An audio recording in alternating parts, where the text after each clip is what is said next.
Notre sujet du jour, Sarah, le PLF 2021 adopté à la majorité par la Chambre des représentants. Et c'était vendredi dernier en séance plénière. Le texte a reçu l'aval de 59 députés contre 29.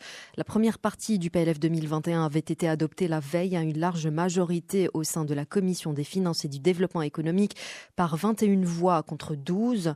Alors certains supports de presse ont rapporté d'autres chiffres. En commission, 21 députés auraient voté pour alors que 19 s'y sont opposés, ce qui veut dire que ce serait joué à 2 voix seulement. On vérifiera l'info auprès de notre invité. Dans tous les cas, un total de 165 propositions d'amendements ont été présentées par les différentes composantes de la Chambre et 20 autres par le gouvernement. Volet fiscal, contribution professionnelle unifiée, contribution de solidarité pour les entreprises et particuliers. Rappelons ici que le PLF 2021 est censé, selon le gouvernement, accélérer la mise en œuvre du plan de relance de l'économie nationale, le lancement de la première phase de généralisation de la couverture sociale et le renforcement des bases de l'exemplarité de l'État et l'optimisation de son fonctionnement. Fin de citation. On va avoir l'avis de l'opposition donc ce matin avec Younes Chbihi qui est donc enseignant à l'Université de Bordeaux en France, mais aussi membre de l'Alliance des économistes istiqlaliens. Younes Chbihi, bonjour. Bonjour. Merci beaucoup d'être avec nous pour parler donc de ce PLF 2021. Merci pour votre invitation. Je vous en prie, c'est nous qui vous remercions. Une petite rapide question pour commencer. Est-il vrai ou non que le PLF est passé en commission avec seulement 2 voix d'écart ? Parce qu'il y a des chiffres qui ne sont pas contradictoires, qui circulent. Alors, je vous avoue que je ne suis pas membre de la dite commission, donc je ne suis pas en mesure de vous confirmer ou infirmer ce chiffre-là. Mais ce qui est sûr, c'est que y a eu des débats et c'était assez serré. Très bien. Beaucoup de points en tout cas, notamment le volet fiscal, la contribution de solidarité, la contribution professionnelle unique qui est censée englober, selon le gouvernement, les impôts et taxes dus par les contribuables à revenus modestes au titre de l'exercice de leur activité professionnelle, dont une partie d'ailleurs sera dédiée à la couverture médicale des contribuables visés. Sur cette disposition en particulier, est-ce que vous êtes d'accord avec le gouvernement et pourquoi ? Alors déjà, ce qu'il faut savoir, c'est que ce PLF se prépare et a été adopté maintenant par la première chambre dans un contexte particulier. Il faut à juste titre le rappeler. On est en crise sanitaire. À ce jour, on voit que le nombre de cas ne faiblit pas. Chaque jour, on a plus de nombre de cas. On a également des partenaires qui ont vu un confinement total de leur économie, avec des restrictions, et on est tout de même dans une crise économique sans précédent. Il me semble qu'il faut revenir à l'époque du PASS pour retrouver une pareille récession. Je vous rappelle aujourd'hui, le FMI, dans ses perspectives de l'économie mondiale, donne des prévisions de moins 7% pour le PIB marocain.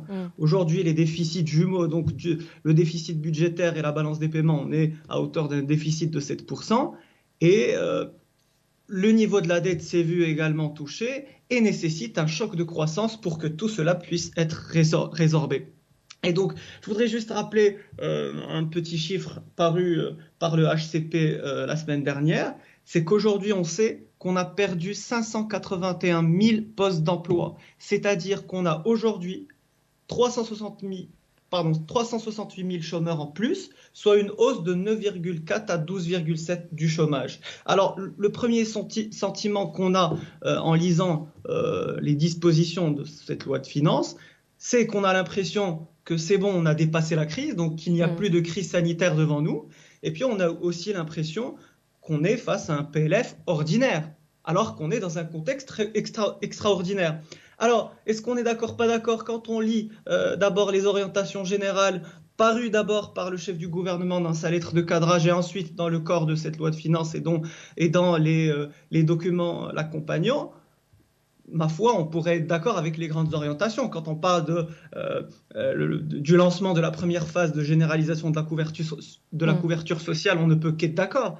Mais après, encore faut-il adopter beaucoup de textes législatifs qui restent en suspens. C'est le comment, justement. C'est le comment qui intéresse maintenant, qui fait débat entre vous et la majorité, visiblement. Exactement. Pareil pour l'accélération de la mise en œuvre du plan de relance, on est évidemment d'accord. Après, sur les faits, il y a beaucoup de carences sur ce projet de loi pour dire véritablement que c'est un projet de loi de relance économique. La contribution de solidarité, par exemple. On a revu les seuils, parce que là, on aimerait rentrer dans le détail avec vous. La contribution de solidarité, vous pourrez revenir par la suite sur la contribution professionnelle unique, je vous ai posé la question tout à l'heure. La contribution de solidarité maintenant, on a revu les seuils, on passé de 10 000 à 20 000, je vais vite. Est-ce que ça vous va? Vous faisiez partie des partis qui étaient d'accord avec le principe de cette contribution, pas avec le mécanisme choisi pour la mettre en place? Alors, on n'a pas été d'accord avec la philosophie de cette solidarité. Bon, elle est appelée solidarité, mais nous, on a considéré que c'était une sorte d'impôt, pardon.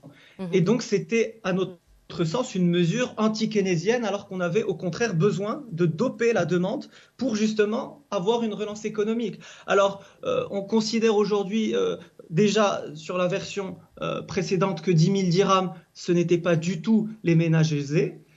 Et on a aussi considéré qu'il fallait chercher l'argent ailleurs, parce qu'aujourd'hui, au contraire, on doit soutenir la demande. D'ailleurs, c'est l'un des points faibles sur cette loi de finances. Il n'y a aucune mesure qui vient soutenir la demande, que ce soit au niveau des ménages ou au niveau des entreprises.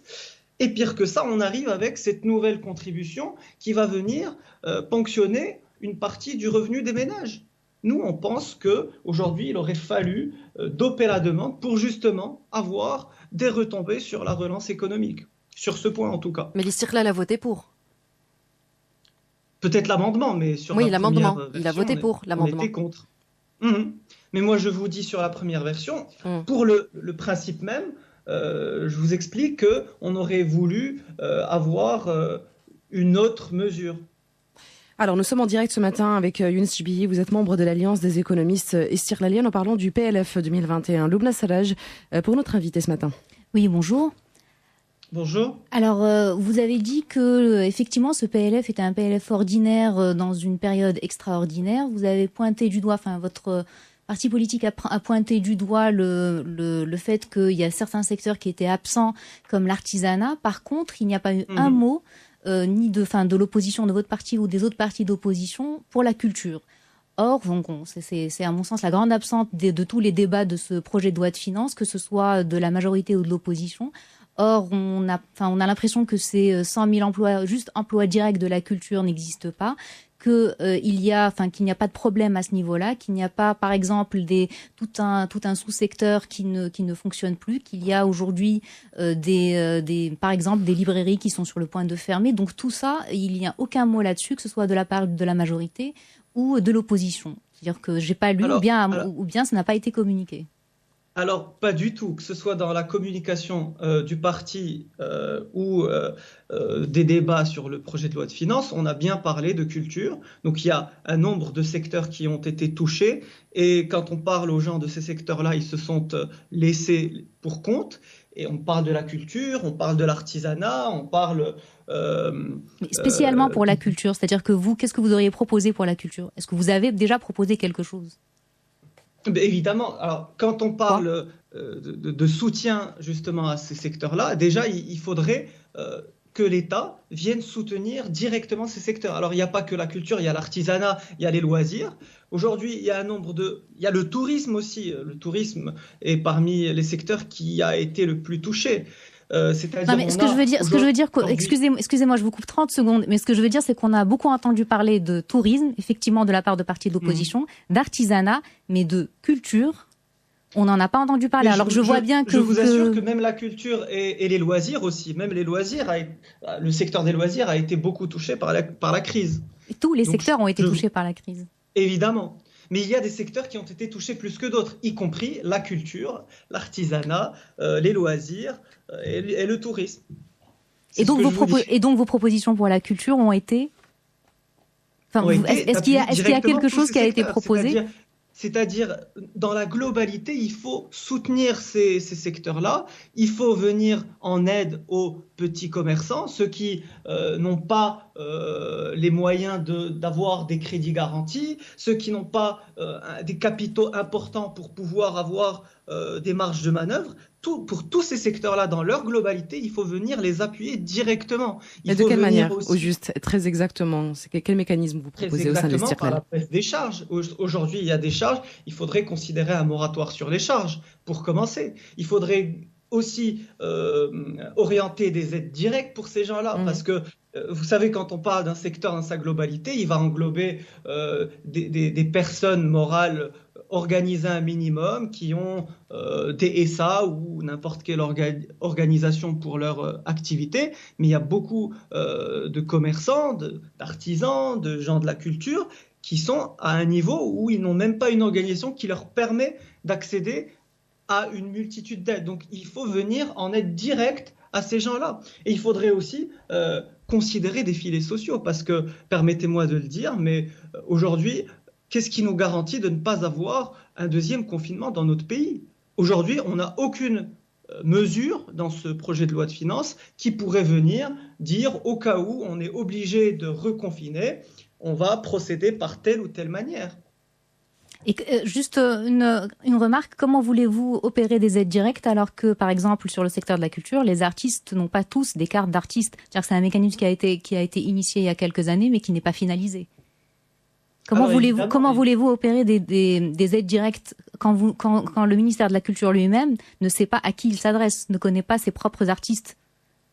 Mais ça aussi, c'est un grand problème qui ne regarde pas que la culture, parce qu'on a vu que beaucoup de personnes, quand on parle de la première aide qui a été octroyée aux ménages, beaucoup de gens qui rentraient dans les conditions n'ont pas pu toucher leur aide parce qu'il y a justement un grand problème sur les bases de données. Et je pense que c'est parmi les choses à voir en urgence. Et c'était une occasion.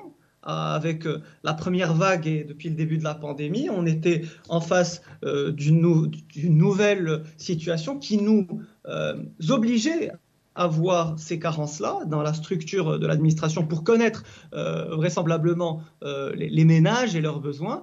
Et aujourd'hui, encore une fois, tout ce qu'on a pu avoir comme enseignement depuis le début de la pandémie n'a pas été pris en compte dans ce projet de loi de finances. C'est ça, en fait, parmi les points essentiels qui nous a poussé à avoir la position qu'on a aujourd'hui vis-à-vis de ce projet de loi. Nous sommes en compagnie de Younes Chbihi, qui est entre autres choses doctorant, chercheur au laboratoire français d'analyse et de recherche en économie et en finance internationale. Il est également, et c'est à ce titre-là qu'il ne parle aujourd'hui, membre de l'Alliance des économistes istiqlaliens. Nous discutons, je vais y arriver, du PLF 2021. Mohamed El-Khouer, à vous la parole. Oui, bonjour monsieur. Bonjour.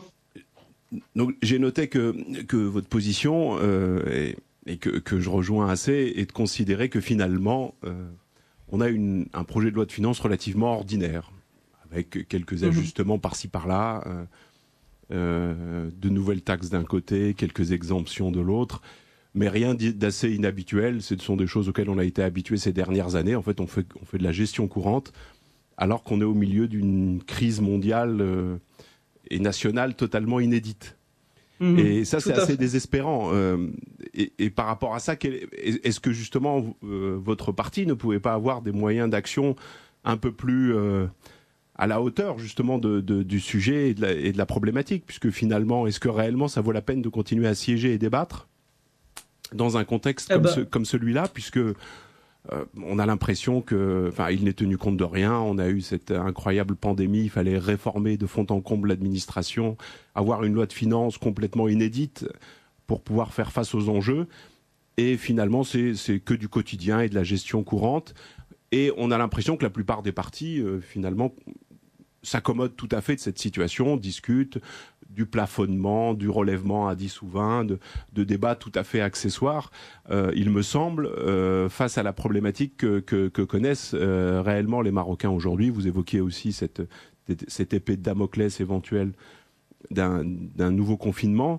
Est-ce qu'il n'y a pas un problème du coup de fond plus important que ça, et que de débattre de ce projet de loi de finances avec un gouvernement qui, semble-t-il, n'a pas pris la mesure des enjeux? Après, il ne me semble pas que la chaise vide est aussi une solution. Ce qu'il faut savoir, c'est que l'Alliance des économistes istiqlaliens est en veille depuis toujours, et encore plus pendant cette période-là. Le parti a déjà proposé une loi de finances rectificative avant même la pandémie avec plusieurs mesures qui venaient dans le sens d'une anticipation et d'un appui à la demande et aux ménages marocains avec beaucoup de réformes. Dernièrement, en juin, le parti a proposé un mémorandum qui proposait des mesures concrètes. D'ailleurs, on a vu que parmi les mesures proposées, il y en a quelques-unes qui ont été acceptées. Par exemple, si je prends l'agence stratégique pour la gestion des participations de l'État, c'était une proposition qui figurait sur ce mémorandum-là.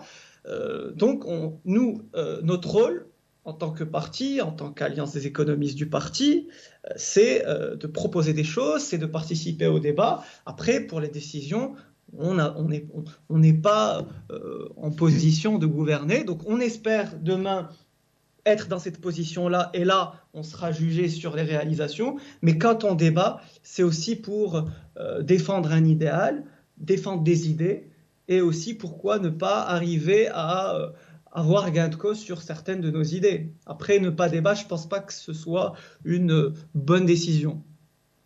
Quand le débat ne sert à rien, quand le débat ne sert à pas grand-chose, quand on voit un peu la situation et qu'on est tellement loin des préoccupations réelles et qu'on est à moins d'une année d'élection aussi, puisque c'est ce sujet-là, hein, il s'agit pas de la chaise vide pour 5 ans, mais on a l'impression que nos partis manquent un peu de radicalité.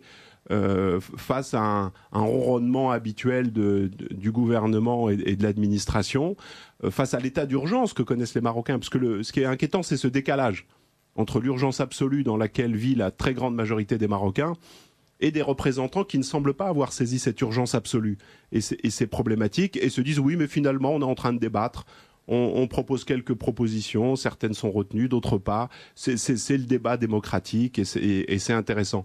Mais vu de la base... Mais c'est aussi les institutions. Après, on est dans les institutions et il faut passer par ce cadre-là. On ne peut pas passer par un autre cadre. Après, aujourd'hui... Je parlais pas d'autre cadre, mais je parlais d'être un peu plus radical, parce qu'on parle quand même du pouvoir législatif. Vous avez un certain nombre de députés, vous avez un pouvoir... On a des propositions de loi qui peuvent être faites. Il y a des actions sur justement ce refus de débattre ou de siéger quand on sait que ça ne mène à rien finalement et que ça n'aboutira pas. Excusez-moi. Oui. Quand je vous dis que le parti a déjà proposé une loi de finances rectificative entière avant même la pandémie, c'est aussi une sorte de radicalité parce que on n'attend pas les débats, on est proactif, on propose des choses concrètes sur un projet de loi. Mais après, voilà, aujourd'hui, on a un parti qui est arrivé en tête. C'est le choix des Marocains, encore une fois. Aujourd'hui, c'est les Marocains qui ont choisi de mettre la tête du gouvernement en tête. Maintenant, il faut voir si les Marocains décident qu'il faut une autre politique. Et on espère que ce qu'on propose va avoir l'adhésion des citoyens. Là, il y aura un autre débat. Mais aujourd'hui, on ne peut pas remplacer un gouvernement qui a été élu 5 ans auparavant. Ouais. Et c'est pas ce que je dis. C'est pas ce que je dis. Évoqué... Non, mais la radicalité peut avoir beaucoup de sens. Après, on ne peut pas aller au-delà de ce qu'on fait aujourd'hui. C'est ça l'idée. Après, vous avez évoqué un point très important, c'est qu'on est dans le cadre d'une année électorale. Avec des orientations qui semblent intéressantes, mais encore une fois, qui attendent beaucoup de textes législatifs qui doivent venir accompagner tout cela. Et on se demande, est-ce que d'ici 6 mois, on n'aurait pas des ministres en campagne électorale au lieu de s'atteler aux attentes et aux dossiers qui les attendent aujourd'hui dans l'urgence qu'on connaît. Alors, permettez-moi aussi d'évoquer un point très important. Aujourd'hui, on présente cette loi de finances comme celle de la relance économique. Alors, relance économique sous-entend stimuli fiscal. Aujourd'hui, quand on lit les chiffres, que ce soit au niveau de l'investissement, déjà, quand on prend le budget général, les dépenses d'investissement des ministères sont en baisse. On a une baisse de moins 3,8% par rapport aux dépenses programmées l'année dernière. Et pire encore, aujourd'hui, il faut savoir qu'on est à 60%, alors au mois d'octobre, on est à 60% des réalisations de l'investissement programmé en 2020. Alors qu'on devrait être tendanciellement sur du 70%. Donc il me semble qu'à la fin de l'année, on n'aura pas dépassé les 70% d'investissement prévus. Et quand on voit l'enveloppe que le gouvernement a dit affectés à ce stimuli fiscal, on est à 14 milliards de dirhams, ce qui ne dépasse pas les 1,5% du PIB. Alors que quand on voit les enveloppes octroyées à cette relance économique chez nos voisins du Nord, je peux vous dire que on devient un peu jaloux. Alors, aujourd'hui, il y a aussi un... Mais c'est justement, mais qu'est-ce qu'on fait dans ce cadre-là? Parce que ça, le diagnostic, on est tous d'accord pour dire que c'est manifestement pas à la hauteur des enjeux. Mais ce que vous nous dites, c'est que personne ne peut rien faire finalement. Il faut accepter cette situation-là et laisser massacrer une très grande partie de la population, puisque in fine, c'est ce qui se passe. C'est pour ça que je parlais de cette urgence sociale qui est présente. Et en face de ça, on a des débats de salon sur des ajustements d'1, 2%, de 5 ou 10%, quand il faut revoir de fond en comble le système, et qu'on avait justement la meilleure opportunité possible pour revoir tout cela avec cette pandémie, pour modifier de manière profonde le fonctionnement de l'administration, le fonctionnement de ces institutions. Parce que là, vous disiez, mais il y a peut-être que 6 mois, on n'aura jamais les textes législatifs. On n'aura peut-être pas les textes parce qu'ils vont se consacrer aux élections. C'est même pas ça. C'est que même quand il n'y a pas d'élections, la mise en place de textes et de décrets d'application prend des années et des décennies même pour un certain nombre de textes qu'on peut vous citer. Donc la problématique, elle est là. Et donc, face à une situation comme celle-là, nous dire on fait des propositions, on aménage et on discute, ça laisse un peu le citoyen de base que je suis sur sa faim. On ne comprend pas. Comment peut-on arriver à faire percevoir ou à faire saisir à nos dirigeants, aux membres du Parlement, aux membres du gouvernement, l'urgence sociale absolue dans laquelle vit ce pays aujourd'hui? Je pense que quand on vit dans cette société, on connaît cette urgence-là. Après, on ne peut pas en vouloir aux partis. Alors, les partis, quand ils ne proposent pas, on dit que les partis ne jouent pas leur rôle. Quand ils proposent, on dit que c'est pas assez radical. À un moment donné... Mais peut-être qu'ils ne proposent pas assez, justement. Peut-être qu'ils ne proposent pas assez. Quand je vous dis, est-ce qu'il y a plus que proposer une loi de finances rectificative, complète, avec des mesures concrètes, avec des retombées concrètes? Oui, il y a énormément de choses sur lesquelles il faut, parce que c'est pas qu'une question de loi de finances. On l'a évoqué tout à l'heure sur l'identification, sur le fonctionnement de l'administration. Évidemment, mais moi je vous ai donné un exemple. Aujourd'hui, on débat de la loi de finances. Je vous parle de la loi de finances. Après, il y a d'autres propositions. Aujourd'hui, on est un parti dans l'opposition. On fait des propositions de qualité, concrètes, sur la forme de textes concrets qu'on défend. Aujourd'hui, Mais c'est-à-dire, par exemple, sur la question de l'investissement, puisqu'on parle du projet de loi de finances, sur la question de l'investissement, vous dites qu'il n'y a pas suffisamment d'investissement, c'est moins d'ailleurs, c'est même moins que l'année dernière, etc., etc. Donc nous, on comprend que vous êtes pour un investissement massif pour la relance de l'économie nationale, tout simplement. C'est le cas, Younes Chbillé. C'est ça. Tout à fait. L'istiqlal est pour ça. Alors, qu'est-ce qu'il propose pour justement mettre en place un investissement massif en pleine période de crise pour relancer cette économie marocaine? Parce que de l'autre côté, certains membres de la majorité pourraient vous dire oui, nous on est en train de collecter de l'argent justement pour pouvoir investir, la contribution ceci, la contribution cela, etc. L'emprunt national, d'ailleurs qu'on pourrait aborder aussi. Enfin voilà, ils vont vous donner ce genre de dispositif qu'on peut discuter, bien évidemment. Mais qu'est-ce que vous proposez, vous, au niveau de l'Istiqlal, pour justement mettre en place concrètement cet investissement massif dont a besoin l'économie nationale au jour d'aujourd'hui? En fait, justement, cette question de « il n'y a pas de moyens oui. », nous, on considère que les mesures qui ont été présentées aujourd'hui manquent de courage. Et je m'explique. Parce que quand on vient appliquer cette contribution-là, c'est facile, on sait que les fonctionnaires, je pense que c'est la seule base de données qu'on puisse avoir, et là aussi il y a du travail à faire.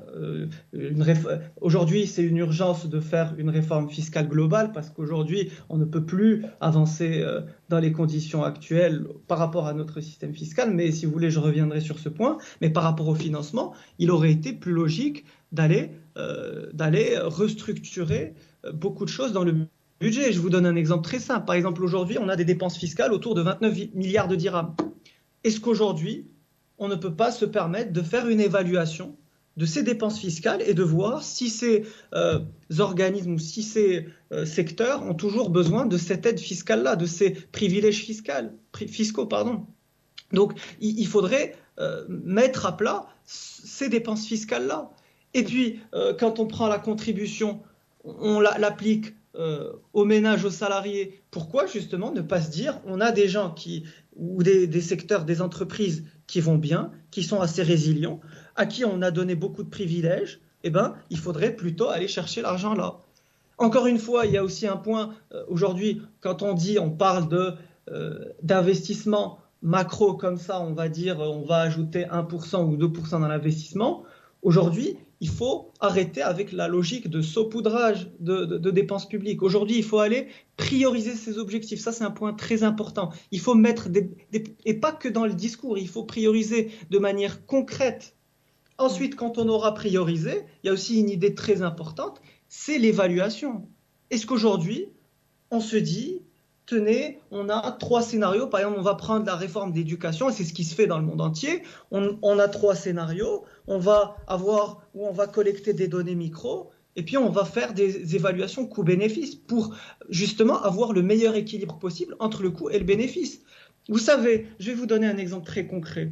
Lors du gouvernement Abbas el-Fassi, quand il y a eu la réforme de Taysir, eh ben, une équipe s'est déplacée du JIPAL pour évaluer justement à l'échelle micro, dans le monde rural, quel serait l'impact de ce projet Taysir sur la scolarisation. Je vous rappelle que c'était un soutien aux ménages, c'était de l'argent qu'on donnait aux ménages et conditionné par la scolarisation. Donc on avait un double gain, on avait un gain de pouvoir d'achat et un gain sur la scolarisation. Avec et le résultat que l'on connaît aujourd'hui, on piétine toujours concernant l'éducation.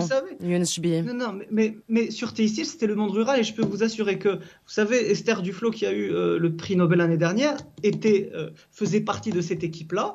Et vous savez, le projet de l'évaluation de Taysir, aujourd'hui, figure sur une revue scientifique parmi les meilleures du monde. C'est des techniques ou des méthodes d'évaluation très pointues. Et justement, c'est ce qu'on demande aujourd'hui. Aujourd'hui, l'évaluation doit faire partie des outils de politique publique, parce qu'on a de moins en moins de moyens, on a des projets et des enjeux. Il faut être capable aujourd'hui de quantifier de manière claire quel est le bénéfice de telle ou telle politique, et chercher le scénario qui va avoir le moins de coûts possible.